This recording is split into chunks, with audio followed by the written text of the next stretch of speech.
आज का हमारा टॉपिक है नॉर्मल रेजिडेंस। सब basic concept of macro economics पढ़ रहे थे, इसमें हम सब इससे पहले और डोमेस्टिक टेरिटरी के बारे में पढ़ा था कि डोमेस्टिक टेरिटरी क्या होता है, डोमेस्टिक टेरिटरी में कौन कौन से एरिया शामिल किए जाते हैं और use of domestic territory. Domestic territory हम पढ़े, उसका यूज क्या है। तो हमने बात की थी कि डोमेस्टिक टेरिटरी का यूज हम कब करेंगे, जब हम डोमेस्टिक इनकम को कैलकुलेट करेंगे।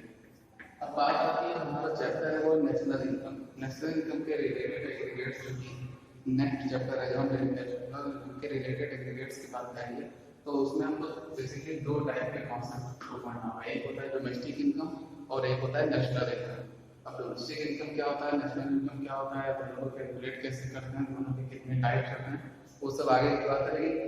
जैसे हमने डोमेस्टिक टेरिटरी की बात की थी, तो उसका काम हमको तब लगेगा जब हम डोमेस्टिक इनकम पढ़ेंगे, तो इसलिए ये बेसिक कॉन्सेप्ट है, इसको थोड़ा समझना जरूरी है। वैसे ही नेशनल इनकम के लिए हमको नॉर्मल रेजिडेंस के कॉन्सेप्ट यूज होता है। अब चूंकि बात डोमेस्टिक या नेशनल की, बातें किसकी हैं, हमारे देश की एक किसी कंट्री की नेशनल इनकम या टोटल इनकम फाइंड करने की कोशिश कर रहे हैं। उसमें की दो टाइप है, डोमेस्टिक इनकम और नेशनल इनकम। तो उससे जोड़, इनकम का मतलब क्या है, हम कई सारे लोगों की क्यूमुलेटिव जो इनकम होगी उसी को जोड़ के हम निकालेंगे।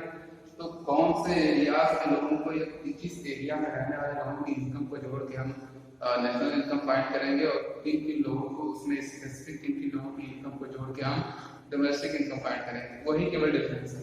तो जो हमने डोमेस्टिक टेरिटरी की बात की, तो इसका मतलब ये है कि उस टेरिटरी के अंदर या उस एरिया के अंदर उस जो भी कॉन्सेप्ट है उसके अंदर में जितने भी लोग आएंगे सबकी इनकम जो हम कंबाइन करेंगे तो उनको मिलेगा डोमेस्टिक इनकम। और नॉर्मल रेजिडेंस का मतलब क्या है कि जब हम इनके इसमें जो लोग आएंगे, अब हो सकता है कुछ लोग इसमें आते हैं, कुछ लोग इसमें ना आते हैं, या कुछ लोग इसमें आते हैं, कुछ लोग इनमें ना आते हैं। तो जब हम दोनों डोमेस्टिक टेरिटरी पढ़ेंगे, जब हम नॉर्मल रेजिडेंस पढ़ लेंगे तो हम समझ आएगा कि कौन कौन से लोग इसमें आते हैं। तो जो लोग इसमें आएंगे, तो जो भी व्यक्ति, जो भी इंस्टीट्यूशन, जो भी इंडिविजुअल नॉर्मल रेजिडेंस की कैटेगरी में आएगा, उसको जब हम कंबाइन करेंगे तो वो कौन कहा जाएगा, नेशनल इनकम में जाएगा। और जो व्यक्ति या जो इंस्टीट्यूशन डोमेस्टिक टेरिटरी में आएगा उसकी इनकम को कैलकुलेट करेंगे तो वो डोमेस्टिक इनकम में जाएगा। तो इसीलिए नॉर्मल रेजिडेंस कॉन्सेप्ट को पढ़ना जरूरी है। अब रेजिडेंस का मतलब, सबसे पहले तो रेजिडेंस का मतलब क्या होता है। रेजिडेंस का मतलब होता है कोई निवासी, कोई रहने वाला व्यक्ति है, कोई कहीं का निवासी है। तो जो कि नॉर्मल रेजिडेंस की बात है, नेशनल इनकम की बात है, तो किसी एक पर्टिकुलर देश का रेजिडेंट होगा या उसका रेजिडेंस जो उसका जो निवास स्थान है किसी एक पर्टिकुलर देश में होगा और उस कार्ड से उस देश की नेशनल इनकम में उसको शामिल किया जाएगा। अब नॉर्मल रेजिडेंस का मतलब कोई व्यक्ति है जो नॉर्मली या ज्यादातर टाइम या बेसिकली जो भी वो काम करता है अपने जैसे भी रहता है, क्या करता है, उस पर्टिकुलर देश में रहता है। कौन से पर्टिकुलर देश में, जिसकी नेशनल इनकम हमको फाइंड करनी है। तो नॉर्मल रेजिडेंस का मतलब ये हुआ कि जिस देश की नेशनल इनकम फाइंड करनी है वो व्यक्ति क्या है, उसी देश में नॉर्मली वो रहता है। अब इसमें दो कॉन्सेप्ट है, रहता है का मतलब ये नहीं है कि वो हमारे देश का नागरिक है, दो अलग अलग कॉन्सेप्ट है। एक कॉन्सेप्ट है रेजिडेंट का या रेजिडेंट का और एक कॉन्सेप्ट है सिटीजन का। सिटीजन में क्या है, सिटीजन एक लीगल कॉन्सेप्ट है, यहाँ का एक कानूनी कॉन्सेप्ट है, लीगल कॉन्सेप्ट है। सिटीजन कोई व्यक्ति का कैसे हो सकता है, जैसे इंडिया का अगर किसी को सिटीजन होना है तो इंडिया की सिटीजनशिप कैसे मिलती है, उसको बर्थ से मिलती है, या तो जन्म, अगर उसका जन्म इंडिया में हुआ है तो इंडिया का नागरिक हो जाएगा। और अगर कोई व्यक्ति बाहर का रहने वाला है, उसका किसी दूसरे देश में जन्म हुआ है तो फिर भी वो इंडिया की नागरिकता चाहता है तो वो अप्लाई करेगा। तो गवर्नमेंट में कुछ प्रोसीजर्स हैं जिनका यूज करते हुए गवर्नमेंट क्या करेगी, उसको सिटीजनशिप दे देगी। तो नागरिक अलग बात है, नागरिक का एक कानूनी एक लीगल कॉन्सेप्ट है और इसके साथ साथ कुछ पॉलिटिकल टर्म्स भी जुड़ जाते हैं, जैसे कुछ अलग तरह के फंडामेंटल राइट्स होंगे, इनके कुछ उनकी फंडामेंटल ड्यूटीज होंगी, वो सारी चीजें। लेकिन रेजिडेंस का मतलब क्या है कि देश में कोई भी रह सकता है, वो व्यक्ति हो सकता है इंडिया का नागरिक हो सकता है वो अमेरिका का नागरिक हो, लेकिन वो हमारा रेजिडेंस हो सकता है क्योंकि वो रहता कहाँ का है, हमारे यहाँ रहता है। अब इसमें यही कॉन्सेप्ट आता है कि कितने दिन रहे तब व्यक्ति कोई सिटीजन किसी भी देश का हो, लेकिन हमारे देश का रेजिडेंस कैसे माना जाएगा, नॉर्मल रेजिडेंस कैसे माना जाएगा, जब इंडिया में रहने का उसका टाइम पीरियड जो है वो 1 ईयर ये मिनिमम 1 ईयर वो इंडिया में रहे, या 1 ईयर या एक साल या 1 साल से ज्यादा अगर वो इंडिया में कोई व्यक्ति इंडिया में रहता है तो किसी भी देश का सिटीजन हो वो इंडिया का नॉर्मल रेजिडेंस माना जाएगा। ये एक छोटी सी बात है, इसके साथ और भी एक दो कॉन्सेप्ट इसके साथ बताए थे जो कि इसकी मीनिंग में पढ़ेंगे। तो उसकी मीनिंग या डेफिनेशन क्या है? डेफिनेशन है एन इंडिविजुअल और इंस्टीट्यूशन। सबसे पहले तो ये बात आती है, अब इसको पूरा डेफिनेशन पढ़ना है। इंडिविजुअल और institution who ordinarily resides in the country and whose interest also lies in that country। Interest का मतलब कैसा इंटरेस्ट? उसका इंटरेस्ट अब इसमें दो तीन कॉन्सेप्ट होते हैं। पहला हो गया इंडिविजुअल, सेकंड है इंस्टीट्यूशन, थर्ड है ऑर्डिनरी रेजिडेंस और चौथा है इंटरेस्ट। ये टोटल 4 बातें हैं। तो पहला क्या होगा? इंडिविजुअल का मतलब कोई पर्सन है, कोई पर्सन ए बी सी कोई भी पर्सन है, कोई व्यक्ति है ये। और सेकंड है इंस्टीट्यूशन। और जब हम इकोनॉमिक्स की बात करते हैं तो जो कुछ कंपनीज होती है, कुछ इंस्टीट्यूशंस होते हैं, तो इकोनॉमिक्स में लीगल टर्म में इकोनॉमिक्स के जब टर्म की बात करते हैं तो उसमें इंस्टीट्यूशन है किसी कंपनी को जो है वो एक एंटिटी माना जाता है, लीगल एंटिटी माना जाता है उसको। और कंपनी कई सारे लोगों से मिलकर बनी होती है। कंपनी पे अलग तरह के लॉ लागू होते हैं। कंपनी एक कंबाइंड रूप से कंपनी कुछ टैक्स देती है, कुछ प्रोडक्शन करती है, कंपनी कुछ इनकम होती है।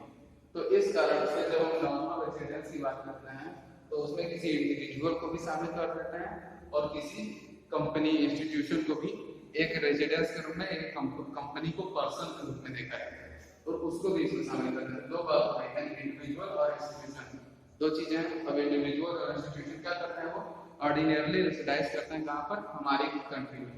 अब कोई बाहर की कंपनी है, कोई अमेरिका की कंपनी और इंडिया में उसका पूरा ऑपरेशन है, सालों से इंडिया में रह रही है, इंडिया में प्रोडक्शन करती है, इंडिया का भी इनकम जनरेट करती है, तो कंपनी कहाँ की? रेसिडेंस, इंडिया की नॉर्मल रेसिडेंस होती है। उसके बाद आता है इंटरेस्ट की बात करते हैं। Interest lies in that, interest में कौन सा इंटरेस्ट, ये समझने वाली बात है। तो ये हो गई उसकी मीनिंग। एन इंडिविजुअल और institution who ordinarily reside in the country and whose interest also lies in that country। अब इंटरेस्ट का मतलब कैसा interest? Economic interest. Economic interest की बात करता है। जब भी यहाँ पे बात करेंगे इंटरेस्ट की तो वो इकोनॉमिक इंटरेस्ट होगा। तो अभी ये एक छोटा सा कॉन्सेप्ट होता है, इसकी मीनिंग हुई। अब इकोनॉमिक इंटरेस्ट में क्या बातें आती हैं? मेनली दो बातें आती हैं इकोनॉमिक इंटरेस्ट में। या सेंटर ऑफ इकोनॉमिक इंटरेस्ट में, सेंटर ऑफ इकोनॉमिक इंटरेस्ट जो यहाँ पे लिखा हुआ है उसकी मीनिंग है। तो सेंटर ऑफ इकोनॉमिक इंटरेस्ट की मीनिंग है द रेजिडेंट लिव्स और is located with in the domestic territory. पहला तो कॉन्सेप्ट ये होगा, ये जो पर्सन है या जो इंस्टीट्यूशन है ये रहता कहाँ पर है? हमारे डोमेस्टिक टेरिटरी में रहता है, या वो जो ऑफिस है या वो जो कंपनी है वो लोकेटेड कहाँ पर है? हमारे डोमेस्टिक टेरिटरी में लोकेटेड है। तो डोमेस्टिक टेरिटरी का कॉन्सेप्ट हमने पिछले वीडियो में पढ़ा। तो पहला हो गया ये, ऐसा नहीं है कि कोई कंपनी दूसरे देश में रह रही हो या दूसरे देश में उसका ऑफिस हो, दूसरे देश में प्रोडक्शन करती है, सारी चीजें दूसरे देश में करती है, लेकिन हमारे देश में है नहीं। इकोनॉमिक इंटरेस्ट में सबसे पहली बात क्या होगी कि उसको रहना है, लोकेटेड कहाँ होना चाहिए? हमारे डोमेस्टिक टेरिटरी में लोकेटेड होना चाहिए, तभी वो हमारा नॉर्मल रेजिडेंस होगा।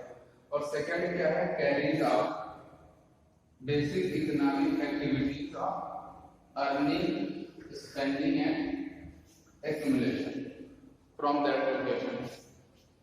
इसमें भी दो तीन बातें हैं। सबसे पहला तो क्या है? हमारे लोकेशन पे, हमारे डोमेस्टिक टेरिटरी में रहता हो और साथ साथ उसके जो इकोनॉमिक एक्टिविटीज है, यही इकोनॉमिक इंटरेस्ट है। कौन कौन सी व्यक्ति की नॉर्मल कौन कौन सी इकोनॉमिक एक्टिविटीज होती हैं? अर्निंग, यानी कि वो कमाई कहाँ से कर रहा है, कमाई कहाँ से करे? वो उसी लोकेशन से करे, इंडिया से करे। अगर कोई कंपनी है तो उसका प्रोडक्शन जो है या उसका सेल्स जो है, सारी चीजें कहाँ पर हो? उसी लोकेशन से। साथ साथ स्पेंडिंग भी करे। अब इकोनॉमिक एक्टिविटी में अर्निंग और स्पेंडिंग दोनों आ रहे हैं, तो उसने कमाया भी यहाँ से और खर्चा भी यहीं पे किया। और थर्ड है एक्यूमुलेशन, उसने जो संपत्ति बनाई, जो इकट्ठा किया, वो भी कहाँ से किया? हमारे ही लोकेशन पे, हमारे ही देश में रहने किया।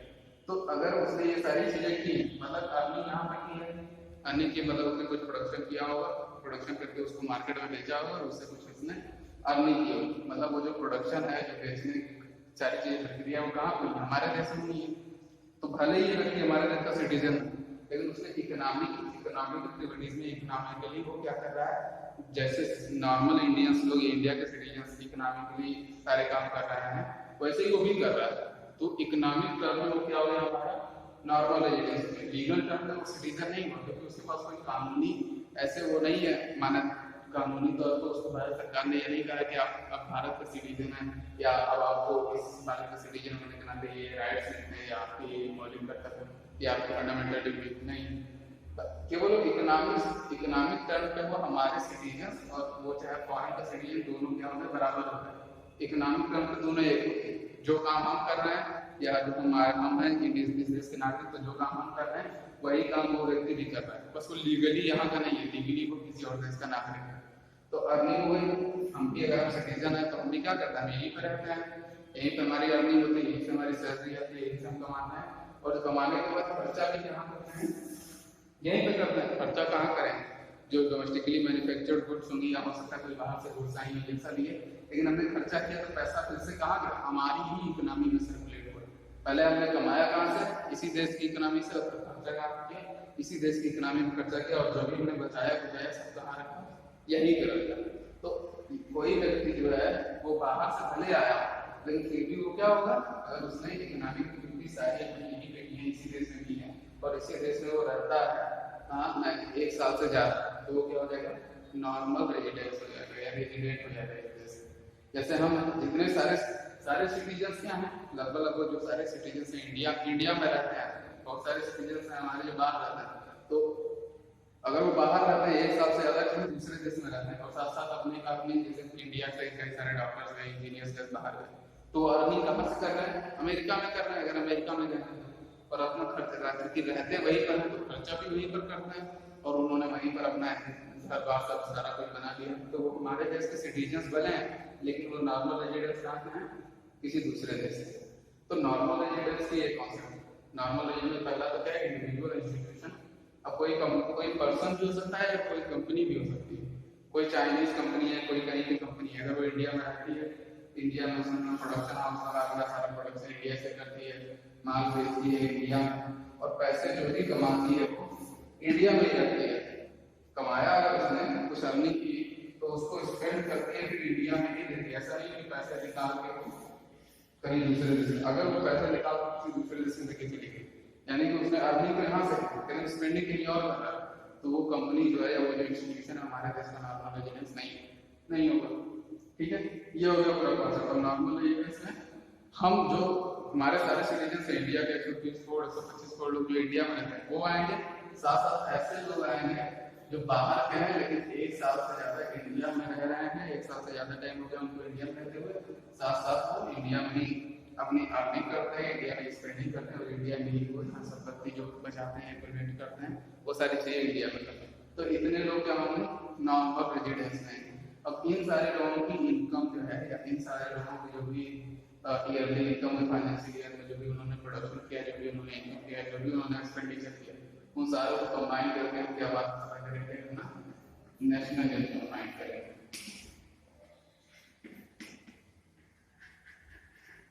ये हो गया हमारा नॉर्मल रेजिडेंस। अब इसके बाद आती है चीजें कि बहुत सारे लोग ऐसे इंडिया में हैं जो रहते हैं इंडिया में, लेकिन फिर भी इंडिया के नॉर्मल रेजिडेंट नहीं कहलाते हैं। हम कंफ्यूज हो सकते हैं कि कोई व्यक्ति इंडिया में रह रहा है, काफी दिनों से रह रहा है, लेकिन हमारे देश, तो हम क्या मान सकते हैं कि तो हमारे देश का नॉर्मल रेजिडेंस है, लेकिन कुछ ऐसे पर्टिकुलर लोग हैं जिनको हम नॉर्मल रेजिडेंस नहीं मानते हैं, और उनके लिए हम बात करेंगे नेक्स्ट टॉपिक में। Following are not included under the category of normal residence. अब वो कौन कौन सी कैटेगरी के लोग हैं जिनको नॉर्मल रेजिडेंस में हम शामिल नहीं करते, उसकी बात करते हैं।